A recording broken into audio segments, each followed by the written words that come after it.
Oi pessoal, aqui é o Ícaro, a gente vai resolver o exercício número 3 da segunda lista hoje, e esse exercício trata de equações a diferenças. E o que é uma equação a diferenças? É basicamente uma equação escrita em termos de uma função y, ou x de k, ou x de kt, que descreve uma série numérica. Um exemplo comum de equação a diferenças é quando você quer calcular a derivada numericamente. Para calcular a derivada numericamente, geralmente a gente pega o valor da função no ponto e vê a diferença desse valor com o valor da função imediatamente no ponto posterior, ou seja, andando um pequeno espaço de tempo. Esse é um exemplo bem comum de equação a diferenças no nosso dia a dia. E como a gente resolve uma equação a diferenças? Primeiramente, a gente vai aplicar a transformada z em todos os termos da nossa equação a diferenças. Depois, a gente vai isolar o termo da nossa equação a diferenças que a gente quer determinar. No caso, a gente vai isolar o y de z. E por fim, a gente vai aplicar a transformada z inversa para poder obter a equação a diferenças que a gente estava procurando. Se vocês lembrarem brevemente um método para resolução de equações diferenciais ordinárias, vocês vão lembrar que para resolver uma EDO, a gente aplica primeiro a transformada de Laplace, depois a gente isola o termo cuja equação no tempo a gente quer determinar, no caso é y de s, e por fim a gente aplica o Laplace inverso nesse termo. Assim a gente obteve a equação que descreve a nossa função y no tempo. Ou seja, as duas formas são bem semelhantes. Só que uma vale para o tempo contínuo e a outra vale para o tempo discreto. Agora vamos resolver o exercício. Aqui eu tenho a minha equação de diferenças que o enunciado do exercício me fornece. E é muito importante também a gente notar as condições iniciais. Eu não coloquei aqui, mas eu vou colocar mais para frente. O primeiro passo é calcular a transformada z.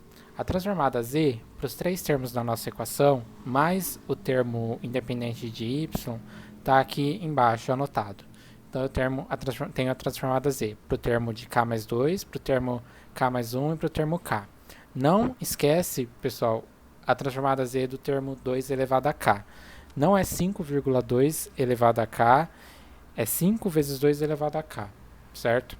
Uma vez que a gente fez isso, a gente consegue isolar o termo y de z. E uma última observação, ali na fórmula eu coloquei n e depois eu coloquei k, mas na realidade era para ser uma letra só, então ou é tudo k ou é tudo n. Agora a gente isola o nosso y de z, né?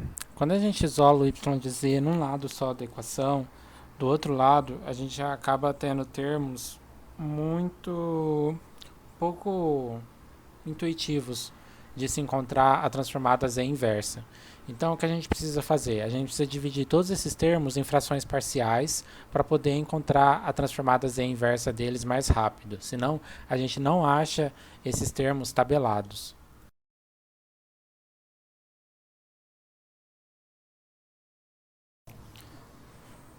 Tentar achar as frações parciais desses três termos aqui talvez seja o mais trabalhoso. Eu esqueci de colocar um z naquele primeiro termo, mas aquele primeiro termo, cujo denominador é 5, ele também tem um z multiplicando. E o método ele recomenda que a gente coloque um z em evidência do lado de fora dos termos que a gente vai dividir em equações parciais, porque a tabela de transformada z ela só tem termos com z, com pelo menos um z no numerador.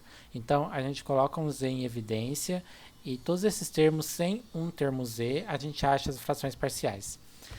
Conforme eu estava falando, achar frações parciais é o mais trabalhoso. Eu acho que eu passei umas 3 horas porque eu não lembrava alguns detalhes do método de achar frações parciais. Embora o MATLAB estivesse toda hora me dando a resposta correta, eu não conseguia interpretar ela direito. Então, quando eu fazia a transformada inversa, sempre dava errado.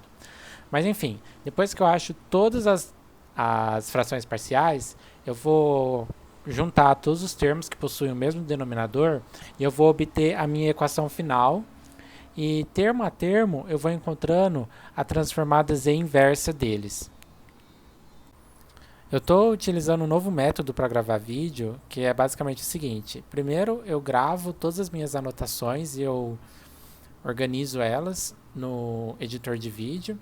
E depois eu gravo a minha voz por cima das minhas gravações das anotações. Por isso, o Ícaro que está anotando não é o mesmo Ícaro que está falando agora, ao mesmo tempo, né? Então, às vezes eu vou ter acabado as anotações, eu vou continuar falando, aí as anotações vão ficar congeladas na tela, conforme agora. E às vezes também eu vou ter que acelerar ao máximo o vídeo e eu ainda não vou ter acabado de escrever, porque eu só consigo acelerar até 3 vezes no editor de vídeo que eu uso. Mas eu espero que isso não atrapalhe. Ótimo, depois que a gente passou 4 horas tentando reescrever a nossa equação em termos de frações parciais, a gente pode encontrar a transformada inversa de cada um dos nossos termos. Então aqui eu tenho o meu termo y de z isolado, né? E as transformadas z inversas de cada um desses termos são relativamente simples. Então, aquele primeiro termo, z sobre z mais 1, nada mais é do que menos 1 elevado a k. O segundo termo vai ser 2 elevado a k. Então, vocês já conseguem ver um padrão aí. O terceiro termo é o termo um pouquinho menos intuitivo. Ele vai ser 2 elevado a k vezes k. Mas com a tabela em mãos, eu acho que fica simples de fazer essas operações. Bom, pessoal, é isso. Eu não sei se esse novo método de gravar vídeo facilita para vocês ou dificulta. Para mim, eu fico confuso dos dois jeitos. Eu tenho que regravar várias vezes porque eu sempre acabo me atrapalhando. E se vocês perceberem, a versão final é a versão menos atrapalhada, não é a versão sem erro, porque eu sempre cometo algum erro. Mas se ficar um pouco difícil de acompanhar através desse jeito, vocês me avisam que eu volto pro jeito antigo. Para mim, tanto faz, tanto fez. Acho que só esse novo método só ajuda a debugar um pouquinho o áudio, né? Mais fácil, porque eu não preciso refazer a parte visual, só preciso gravar a fala várias vezes.